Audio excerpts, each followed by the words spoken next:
Mornings with Bryan and Mornings with two Bryans, actually, right now. Although our next guest, who is lead church planter of Vertical Church, I see you spell the name Bryan wrong, Bryan Nass. Is that what happened there? Well, I don't want to be confused with all the other boring Bryans. Oh, we got to mix it up. Well played. Shots fired. Yeah, Bryan. Huh. Yeah. It doesn't autocorrect to brain when I text it either, so that's really that good. is so true. Oh, Yeah, well, is mine a coincidence, though? I type brain so much of my life. It's really unfortunate. One time, Janet Partial emailed me, and Hey, brain. Dear Brain, and I was like, maybe yep. she just thinks you're really smart. She meant it. I know. Yeah. I never really know for sure, so I just kind of lean on the brain part. There you go. It'll work. Is that what you meant, Lauren? No. Really? It's my autocorrect. It's like, you mean brain. Yeah, why would you spell it that way? That cannot be a name. Wow. Now, you're also a Moody Bible Institute graduate. Yes. But my wife and I. Both of you? Yeah. So you met at Moody. Oh, yeah. We're That's the a classic. perfect story. Yeah. Moody Bridal Institute. Got a degree and a wife. That was the goal. What year did you guys meet? We met in 2009. She graduated in 11, then I graduated in 12. So were you guys bro cis floors? Is that the... No. So they're Lauren and her husband were, but We were. yes. They were more the archetype of how that works. I but- was very anti-bro cis. I was like, I can meet people. But she was on my sister floor the year before I got there. So she knew the guys who I lived with. And so I guess the bro cis did help, but that was not the original goal. Yeah. And for those who don't know, the whole bro cis thing is a floor in the girls' dorm is paired with a floor from the boys' dorm. Mm-hmm. And this is not overtly a pick your wife Not thing. overtly. No, it's to help homeschoolers integrate. I think that's it's to meet people. You know. Probably. Yeah. Oh yeah, it's hard. It's a nice way to meet new people in college. I remember how hard that was. Yeah, they set up events and stuff so you have things to do. Yeah. And you met your husband, so that's I nice. did. Yeah. Look at that. So it works. It works. It's not a broken system. It is strange to talk with anybody who's gone to like a university and you're like, oh, this is a bro cis floor. They're like, what is? And it's what do it's you hard mean? to explain. What is that? Yeah. That's strange. Yeah, because most of the dorms now, at least, are co-ed by floor. Oh, sure.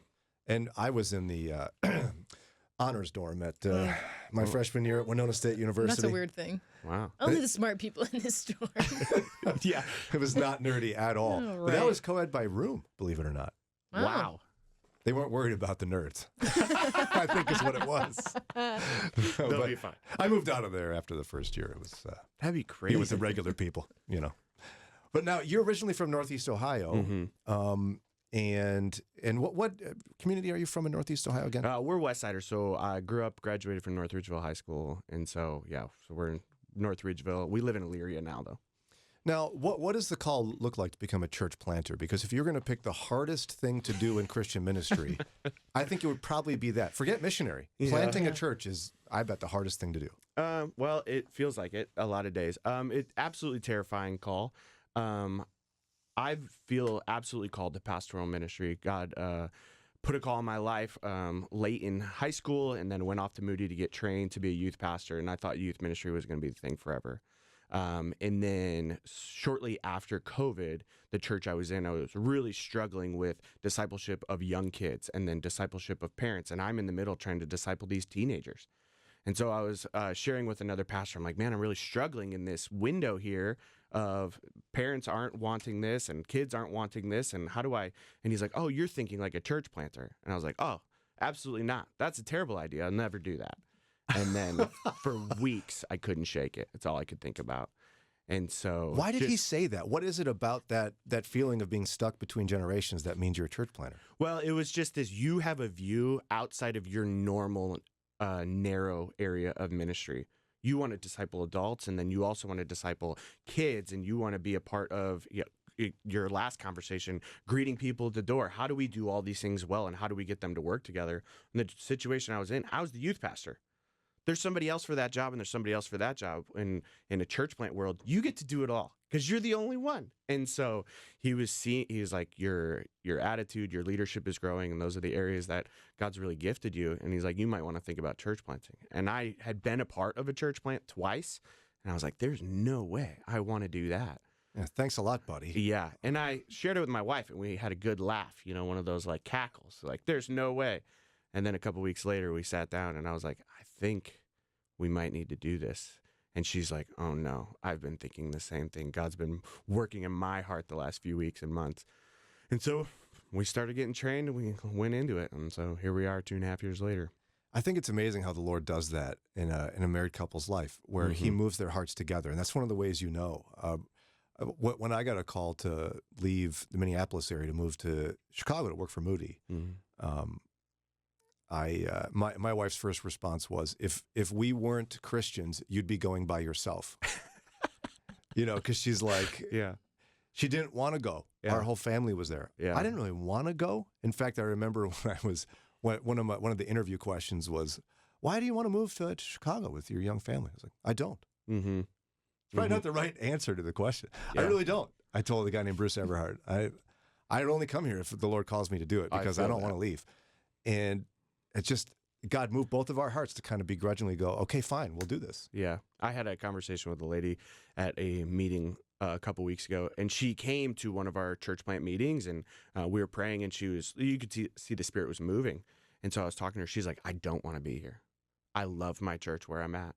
And she's like, but you made a comment. I was preaching at her church, and I had made a comment that I'm looking for, like, we've got a lot of young families, and, I'm 35, I've got young kids. And I said, I need some veterans. I need some people who've walked with Jesus for a long period of time. Yeah. I want a multi-generational church. And she's like, I felt the Lord is telling me you were talking to me. And she's like, but I don't want to be here, and I'm not ready for this yet. And I was like, I get it. I didn't want a church plant either, and here I am. So I was like, I'm going to allow the Holy Spirit to lead there, and we'll keep talking, and you keep praying. We'll see where this goes. Wow. But yeah. Before we take a break, you said you're 35. How old do you think I am? Be quiet, Lauren. Shh. Oh, this is a trap. I feel No, like it's not a trap. It is a trap. It's not a trap. Take a guess. Wild guess. 48. Wow, I'm offended, actually. Lauren. You're supposed to go low, Oh, man. my bad. 37. No, I'm 45. You already blew it. Oh, man. 8:47, time for a quick break. Pastor Bryan Nass with us. We're going to come back in just a minute and talk a little bit more about his church plant, specifically for those of you who may even feel that tug from the Lord.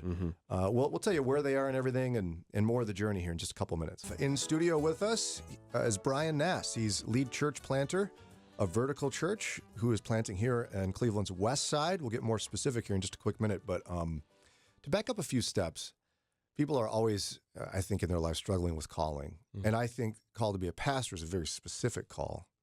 If you can back up to that point, before the church planter part, like, how did you know pastor was where the Lord was guiding you? Yeah, that's a great question. So through middle school and high school, I was involved in a really great student ministry. And then my junior year of high school, our church had a massive church split. And we lost all the pastoral staff. And I had a really great student ministry volunteer who stepped up to lead student ministry. And all the kids older than me left. So we had like 60, 70 kids in the youth group. And all the juniors and seniors left except me. And our family stayed. And so this guy leaned into me. He was like, Bryan, I need help leading this. And I was 16. I'm like, what are you talking about? This, I can't help you. I'll run a game. And maybe that's what I did, And I led some teaching, and God really moved. And then we hired a youth pastor the year after I graduated. And people were telling him, like, hey, Bryan should be involved. He's been around. He's stuck around. He didn't leave when the church split.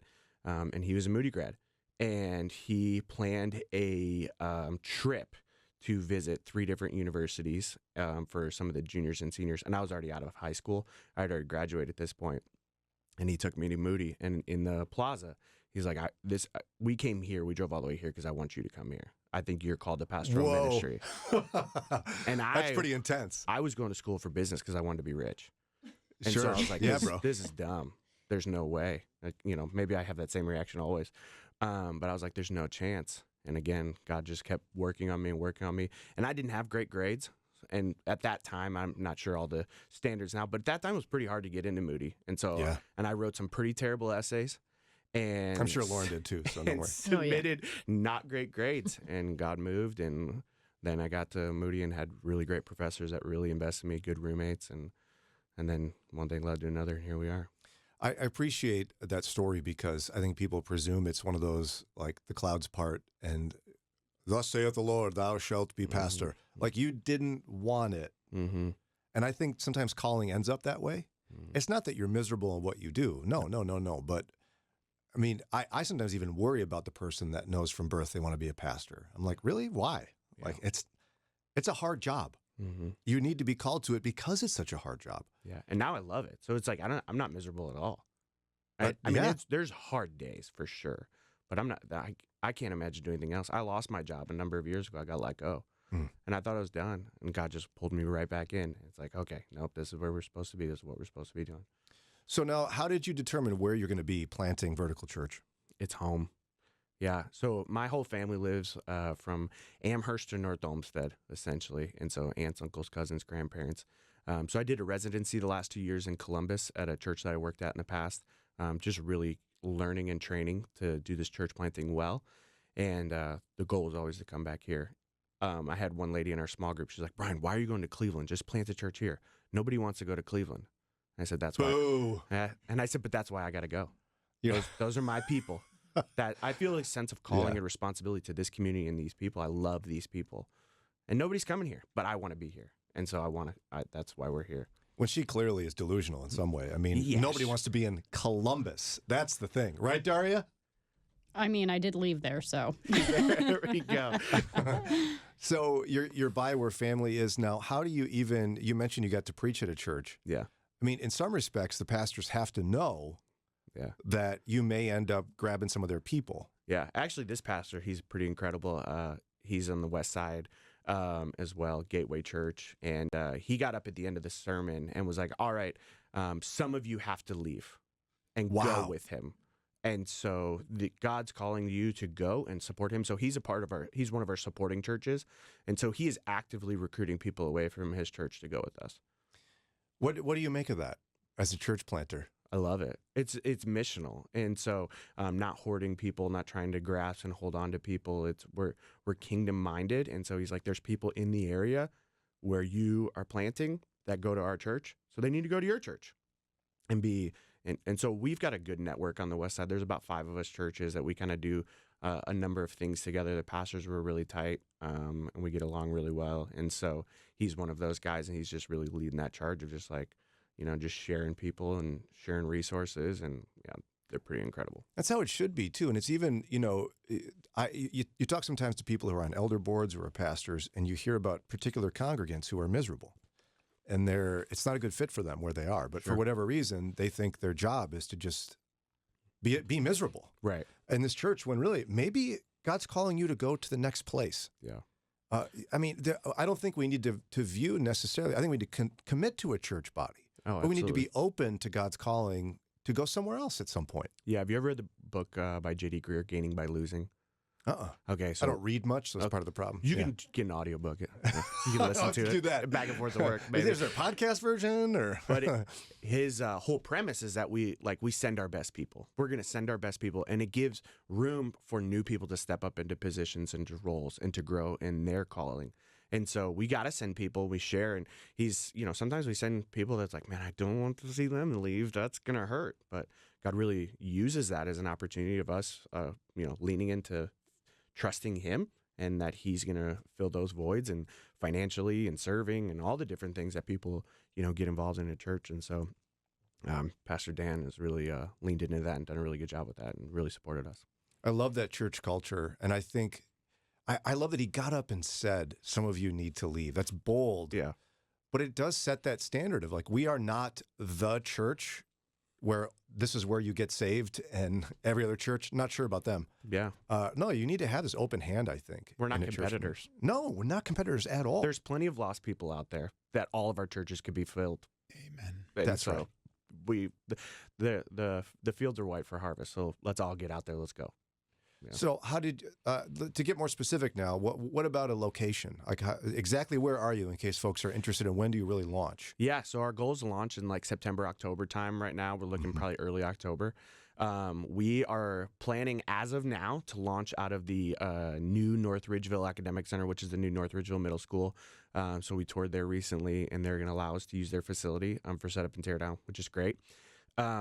Unless the Lord blesses us with like a permanent home or facility before then. And so we're looking into different places, but that's going to be the target for now. And so if you live in North Ridgeville, Elyria, Grafton, Avon, that whole west side crew, we'll be within a 15-minute drive for you. And maybe the Lord has been tugging on your heart to say, it's time. Yeah. Like you're in a great church, but it's time. I'd imagine you have meetings and such and gatherings so folks can get to know you and the kind of the goals of the new church, huh? Yeah. So we meet every Sunday night at the Gateway Outreach Center. So this Gateway Church, they have 2 facilities.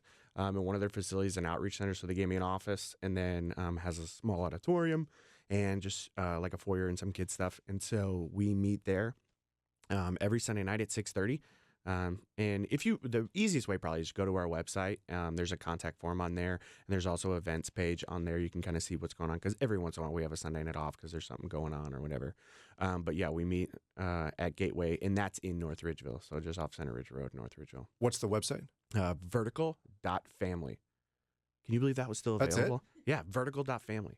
So verticalchurch.family and vertical.family, I own them both. So either one I of don't those. know how that happened. Yeah, I know. You did it. I was pretty excited. .family is, I don't know if it's a new one or what, but every other vertical church, .com, .org, .church, whatever, they're all the good ones are taken. But we got .family, so, which I like because that's, our church is hopefully really relational, and that's the goal. So .family makes it, that's the goal. Yeah, Lauren and I tried to come up with a name for something recently, and it didn't go well because all the good ideas are taken, except yours. You had you had the first good idea in the 2000s here. Yeah, yeah. So, by the way, word on the street would be that you probably are as great of a church planter as you are because of Lauren's dad, Tim Downey. Tim Downey, one of my professors. Shout out. Yeah, Tim. Yeah, loved him. Yep. Tim Downey, what a guy. Yeah. Pops is what he's known to Yeah, by the that's what my kids grandkids. call Huh? him, yeah. Gotcha. Yeah. GG I never and called him Pops. that, but It's not too late. It's Yeah. probably for the best. You'll have to reach out to him. You'll have to reach out he'd to be him. like, "Wait, I'm confused. Why?" So go to vertical.family. If you're not familiar, do you put the W's there if you're not familiar? But you don't have to, I don't think. You just go You vertical.family. don't have to use the W's anymore. Vertical.family. What's the HTTP colon? Is it on the Yes. internet? On the webs? Don't need that anymore either. It's a series of tubes. //. So go to vertical.family. You Yep. meet in the area of North Ridgeville. Meet Sunday evenings. Go check it out. If the Lord's tugging on your heart, maybe it's time to explore something new. Pastor Bryan Nass, in spite of your Bryan being spelled wrong, we loved our time with you. Thank you.